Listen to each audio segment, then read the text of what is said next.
Welcome back, baseball family, to our Thursday Night Live. I'm Brig. I'm going to be driving this ship today, and I got my first mate, Mr. Blackjack Brad, here with me. How are you, Brad? I'm doing well, thank you. How are you this Great. evening, Mr. Brig? Good. Captain Brig, I should say. Oh, thank you very much for that. We are good. Things are good. This episode is brought to you by ibuprofen I- and 8U softball. Yep, the two Love it. go hand in hand at my family. Not for anybody but me, but they definitely They go hand in comorbid. hand for a lot of families. Let's be honest with you. Yeah, let's be honest, they're comorbid. Baseball family, wanted to let you know before we jump into all of the shenanigans that came about this week that if you like what we're doing here, we would really appreciate a like and subscribe. If you're listening to us on one of your favorite platforms to stream, or if your podcast platform allows you to, go ahead and drop us a rating and a review. That's particularly effective on Apple Podcasts. But specifically for you watching on YouTube, hit that like button, hit the bell for notifications, go ahead and subscribe. All of that does more than you could imagine to help the show. Now, let's get into the business here, okay? We're going to talk. We got a new thing. We got a new thing, Brad. Okay. This is the inaugural episode of Trout Tracker 24. Trout Tracker 24. I was just going to say that needs like a we needed a cool voiceover that you just graciously provided off the cuff, Sweet. My friend. Nailed it. What was that game in the 90s that you shot the blades and they spun at each other and they Crossfire. Crossfire. Come and get you, Crossfire. That's exactly what we need. Crossfire. Yeah, baby. That's what I'm talking like total about. 80s rock, but it was in the 90s. Yeah. Yes. It might have been late 80s, man. but anyway. And I wanted one so bad. Who didn't? I know. So here we are. All that to say, we are doing the Mike Trout Tracker 2024, where we are doing a giveaway. Okay, we're doing a giveaway for our listeners. You got to tell us, filling out a Google form, which will be in the link in the description. Brad might put it in there right Momentarily. now. There you go. Momentarily. You're going to fill out this Google form, and you're going to tell us how many home runs you think Mike Trout is going to hit this season, all by himself. He's the only one doing anything on the Angels anyway. It's going to be great. How much weight is Mike Trout going to carry by way of home run for this year's Angels team? Okay. Now, in order to win, you have to get as close to the total amount of home runs Mike Trout hits this season without going over. That's a stipulation. If you go over, you're automatically disqualified, except you get a high five, which is going to be even better, right? Even better than winning. Yeah.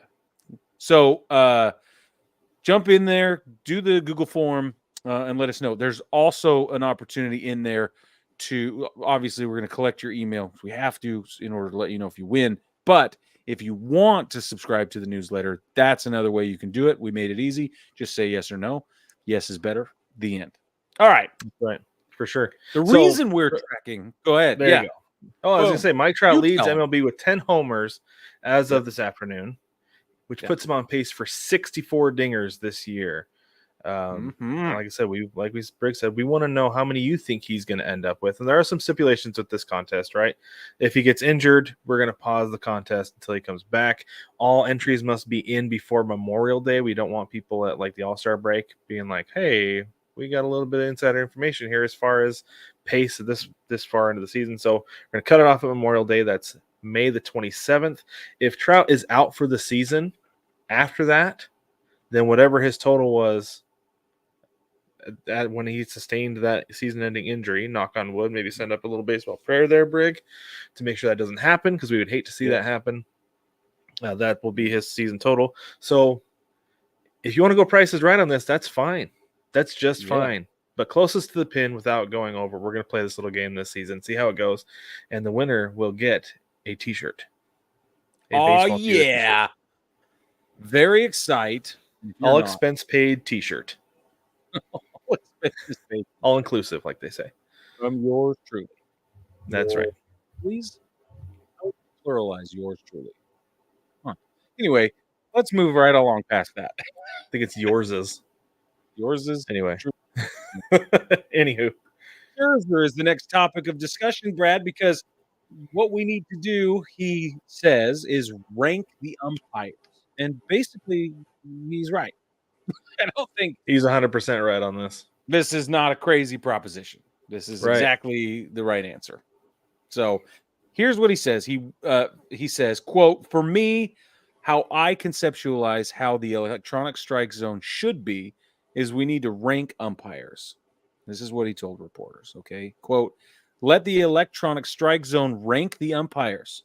We need to have a conversation about the bottom. Let's call it 10%, whatever you want to declare the bottom is, and talk about relegating the umpires to the minor leagues and getting in the best umpires in the game.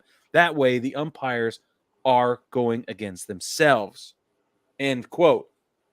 Bangerang, Peter.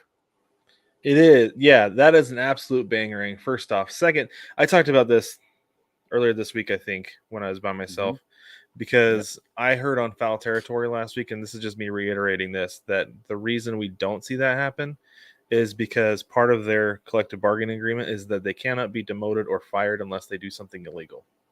Yeah, it's wrong. Because they agreed to not take pay raises in order to have indefinite job security.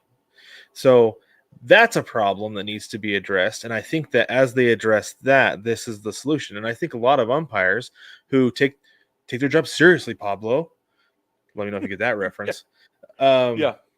They would love to be ranked because they're like, I'm good at my job. I take it seriously. I enjoy what I do. Or maybe they don't enjoy it, but like I said, take it seriously. So I want to be really good at it. There are a select few who don't seem like they care. Angel Hernandez seems like he's mailing it in, and as a repercussion or a retaliation against MLB for getting his lawsuit thrown out. Yeah, that's right. Well, he's taking it out on the players and the fans and the managers. Taking it on everybody. Everybody is getting it's the Angel Hernandez revenge tour is what it is. It's exactly right. We call him the Evil Angel. If you didn't pick up on that already. But there's more to this, Brig. There's a lot more to this, and I think this part's important. Go ahead.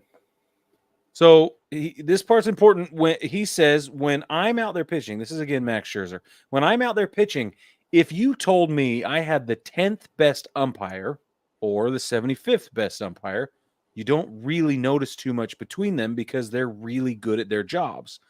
The umpires are actually really good. It's really the bottom umpires that we really have a problem with. So if there's a mechanism to make the umpires at the bottom better, I think that would be a better way to address this. Boom. That's the important part, is that there is a general consensus that umpires are very good at their jobs. It is a hard thing that they do. And we can forgive a couple missing here and there. And I've heard the guys on Foul Territory say, it's AJ Przinsky and Eric Kratz, if you haven't listened to it. They're like, umpires make mistakes. We understand it. It's the ones who own it. We appreciate the ones like that wasn't, I missed that. Sorry, man. That's where they all have a problem. And Max Scherzer saying the umpires are generally very, very good, compliments those who are, and they're the ones who I think would take this ranking seriously. Yeah, which is, it sounds like the core, right? The majority. Here's my thing too. Weed out those bottom 10%. Right. Here's my other thing. I truly believe that in any merit-based or professional environment, you know who the best is among your peers. Like you just do. So you can't tell me that these other umpires aren't taking a certain amount of umbrage with those who are taking it less seriously or who don't act as professionally as they see themselves being, or whatever. You spin that sentiment however you want. I really think that there must be a strong idea of who the best really is and sort of how that ranking already exists, right? Right. We've started to see it get put down on paper with umpire rankings, with the umpire ratings guys when they do game ratings for the umpires' performances. Like the scorecards and umpire auditor. Yeah, those guys for sure. Yeah. So we now are getting an empirical look, right? An insight into what MLB's ranking could look like for umpires. And it really needs to happen. Max Scherzer's bang on. I love that it's coming from not just a player, but a players union representative and a guy who is widely respected by the fans and the players. Mm-hmm. It's bingo. It's money. Yeah, unfortunately, I don't know how much respect he has from the league, like the front office, the league office, because he is a player representative with the union and a Boris client to boot. So exactly. Well, that's a really good point. They might be like, Max is spouting off again. Grumble. So my question is, Brad, should this all come under the transition to electronic umpiring? Should this sort of be part of that as a function or as a facilitation somewhere? Is the tool going to support the Major League Baseball umpires, or is it going to take away? Like, what do you think? I think it'll support them because with replay, we see, like, I always feel like there should be a rating system with the umpires with the replay system they have in place right now. You know, like holding to some level of accountability. Like, I understand missing a call here and there, give them a little bit of like grace. But if there's a guy who's missing calls all the time and is constantly having calls overturned, like there was somebody last year, I think, it was last year. There's an umpire who in one game had like 3 or 4 calls overturned. It's like, dude, and you're on the bases, like, wake up. Yeah, come on, man. You know, like, like they should be able to hold them to some level of accountability and some level of rating with the replay system, with the strike zone. I think you put it all together and it's a function of how you are as an umpire, because I get it. The game is fast. We talked about this. It's hard. It's a hard job. It's a really hard job. We've talked about this 1,000 times. We were talking about it 5 minutes ago, right? Yep. But you're getting paid really well to do this job that people who are probably better than you at that point could come in and take your job. If there was somebody, if my company found somebody who was way better than me for cheaper, they'd probably replace me. 100%. And I'd be like, yeah, they've earned it. Right? So, yeah, if they're as good. And it happens with the players. It happens with the manager. It happens with everybody in the league. Why can't it happen with the umpires? Yeah, it's the one. It's sports. If you're going to work in sports, that's the way it works. It's crazy. All right, we got to move on so we don't take up too much time. Let's talk about some underwhelming debut appearances. Debuts? That always feels like a weird word. Let's talk about some underwhelming French debuts. Okay? There you go. So, Jackson Holliday and Jack Leiter are the two we're going to talk about because in case you've been living under a rock, that's the two that have been struggling the most. Okay? Also with the biggest targets on their back. So, that's the reason why right there. That's why. Jackson Holliday, I wouldn't say underwhelming is the right word. I know I thought that before. It has been overwhelmingly bad. There you go. Yeah. It's not underwhelming. It's shockingly underperforming. Just some context here. He went as the number 1 prospect in Baseball America, Baseball Prospectus, MLB's prospect pipeline. He went from number 1 in every single one of those lists to now having. Hold on, before you go, he tore up AAA. He tore up spring training. He was looking like he was going to come into the league and just absolutely just rip it to shreds. Like he was ready to go hit the ground running. To tell us, Brig, a negative 0.5 WAR, according to Baseball Reference, the B WAR. So this is astonishing. He hit 311 in spring training. Well, he was out of almost 500 in AAA before he got called up. Yeah, and out of a possible 10 on sort of pitcher qualifications, the quality of pitching he was facing, the references show, if you're into statisticals, right, for you, get your abacus out because this is how this works.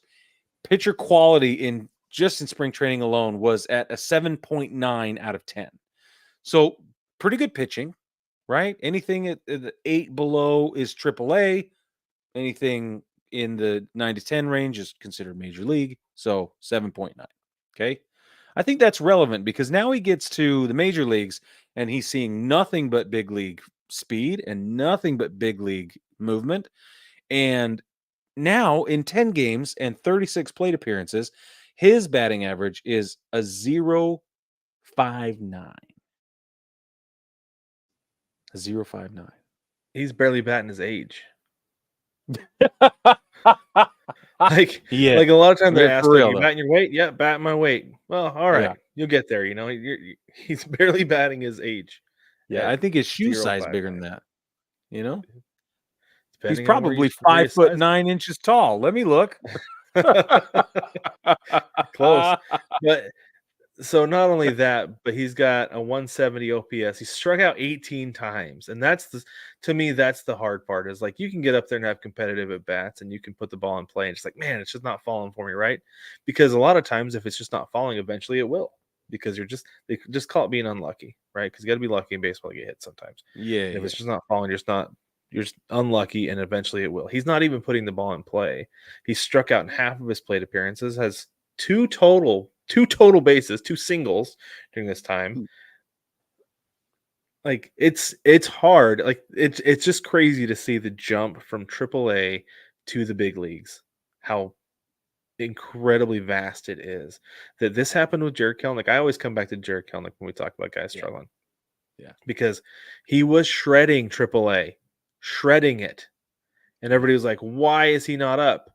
And it's crazy because you have to give these front office guys some credit because they see something. Like in Baltimore's front office, they must have seen something in the front office during spring training, during his time in AAA to be like, he's just not quite there yet.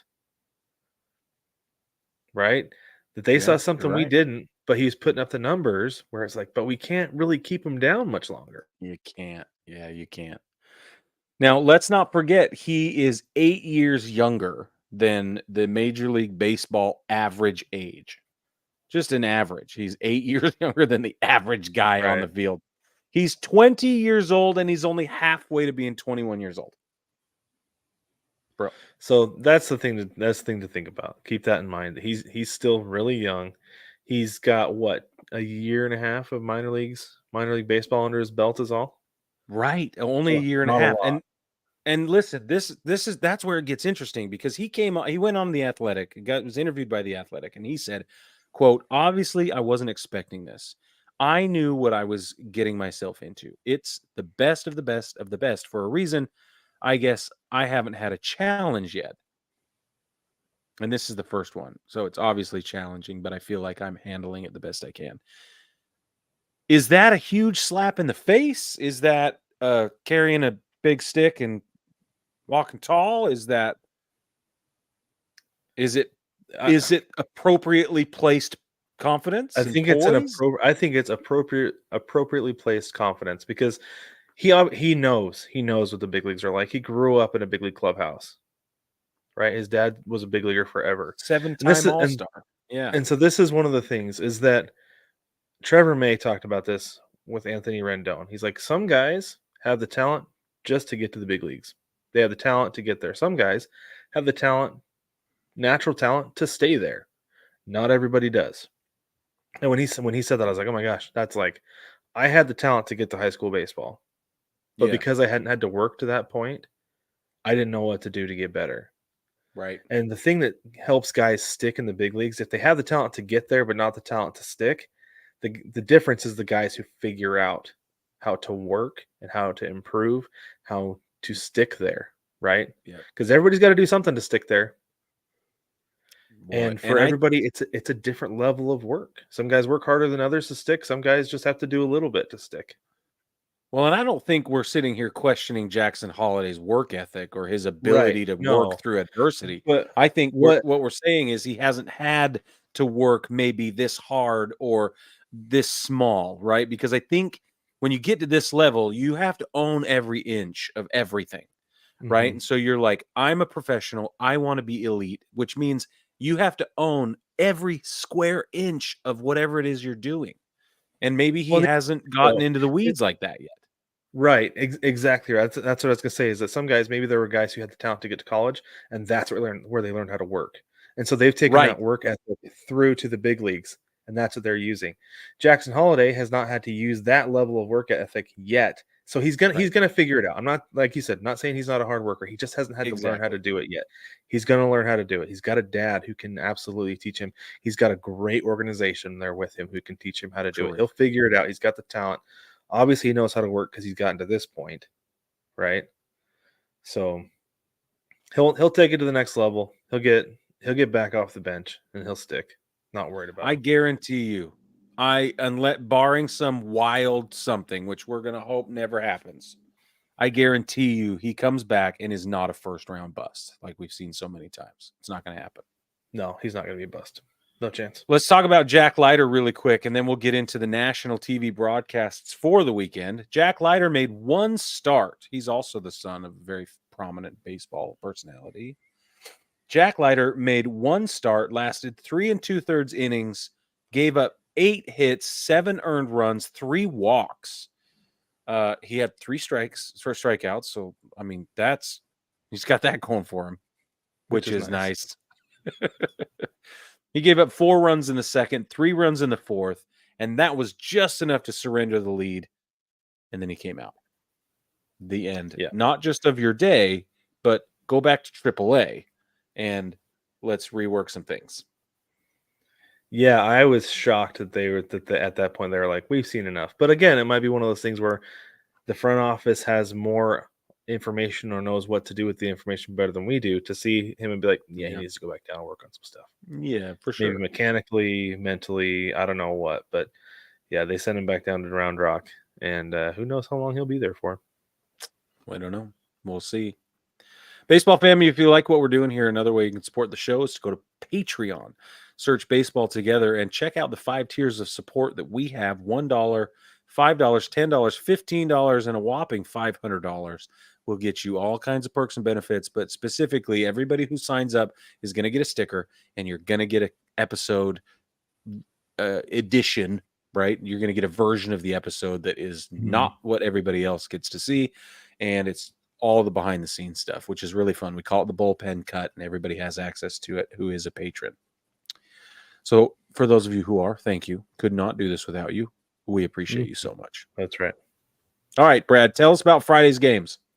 Okay, Friday's games, your free MLB TV game of the day is the Twins at the Angels. That game starts at 9:38 p.m. Eastern. And then you can head over to Apple TV Plus, and there's a pair of games there on Friday night. The Cards at the Mets is at 7:10 p.m. Eastern, and the Rays at the White Sox is at 7:40 p.m. So if you want to, you can hop back and forth on commercials, or you can pick one and just watch. Personally, I would be watching the Cards and the Mets, I think, because that would be a better matchup, most likely.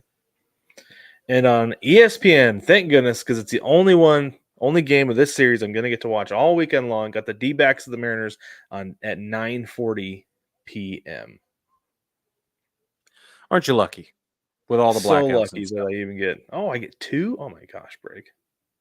Must be my birthday. I love that for you. Love it. Saturday's FS1 will be D-backs at Mariners 9:40 p.m.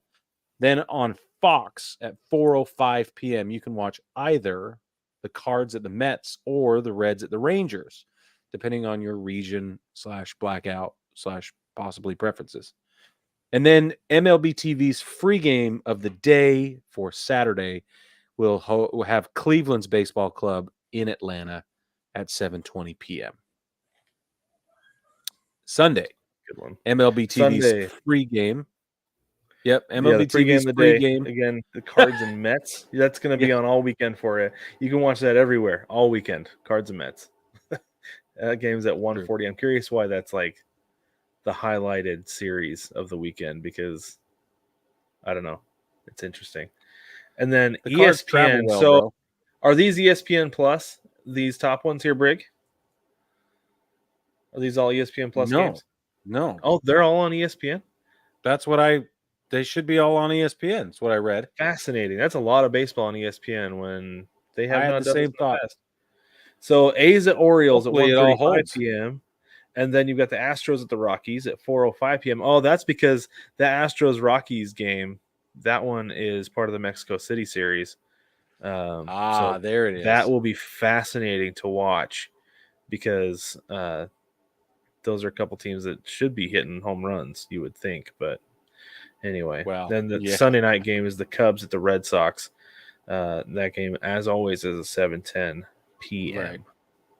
Sunday night baseball. Series to watch this weekend. I'm going to get to watch a whole lot more of the D-backs at the Mariners than I thought I was going to, so I'll definitely be watching that one. Another one I want to see is I want to see the Cubs at the Red Sox. These are a couple teams, like the Cubs, I talked about this in spring training, that I feel like they should have been better than what we have been giving them credit for. They're a good team, and the Red Sox are off to a good start too, so that'll be a fun series to watch for sure. Apparently, I'm going to watch the Cards and the Mets because TV told me to. So there's that. Oh, and the Reds at the Rangers is another one I'll be watching. I've been following the Reds all year long, and I keep tabs on the Rangers because of division rivalry. Good idea. Okay, the series I'm going to be paying attention to. I like watching the Orioles these days anyway, but it's gotten way more interesting once the Yankees split a series with the Athletics. So Baltimore will be hosting the A's, and I'm like, what?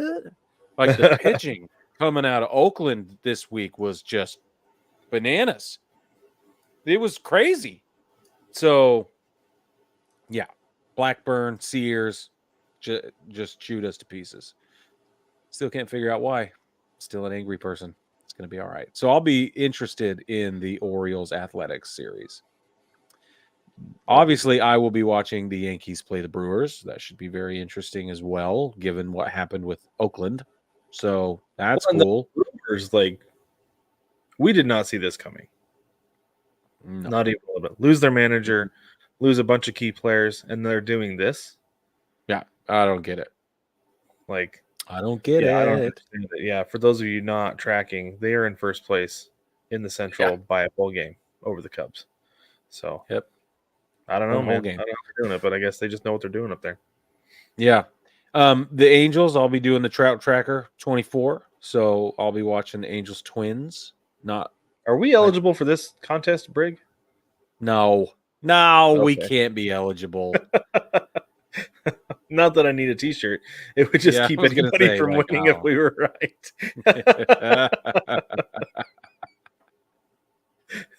With the way your picks coming in, you'd be the one that wins anyway. I've been pretty hot lately. Yeah. Exactly. I'll admit to that. Okay, should we get to this day in baseball? That is right now. This day in baseball history, April the 25th, 1901, in the American League opener at Detroit's Bennett Park, the Tigers used a monumental comeback to beat Milwaukee. They were trailing 13-4 going into the bottom of the ninth. The Tigers scored 10 runs in the bottom of the ninth for a 14-3 walk-off victory. So don't leave early just because your team's getting blown out.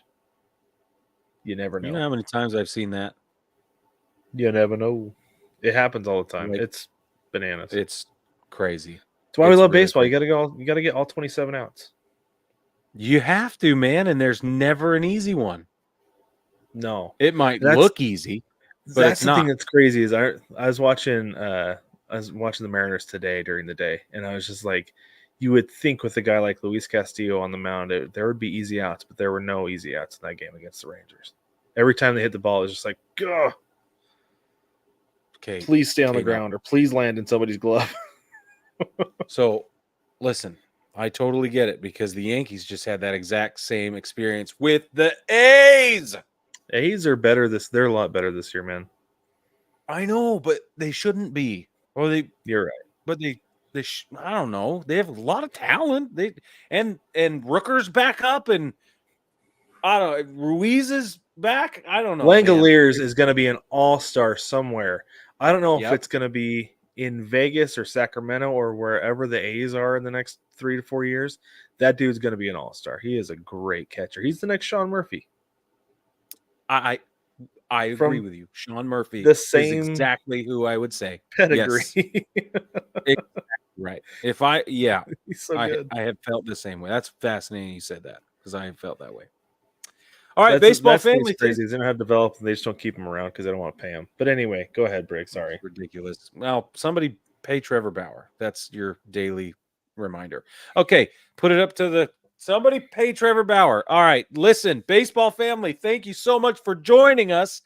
Don't forget to like and subscribe. We already told you about all that, but we put out stuff every single day. Don't miss any of it. It's always awesome. It's always us, and it's always here for you. I just made that up on the fly, and I really liked it. Baseball family, thank you. we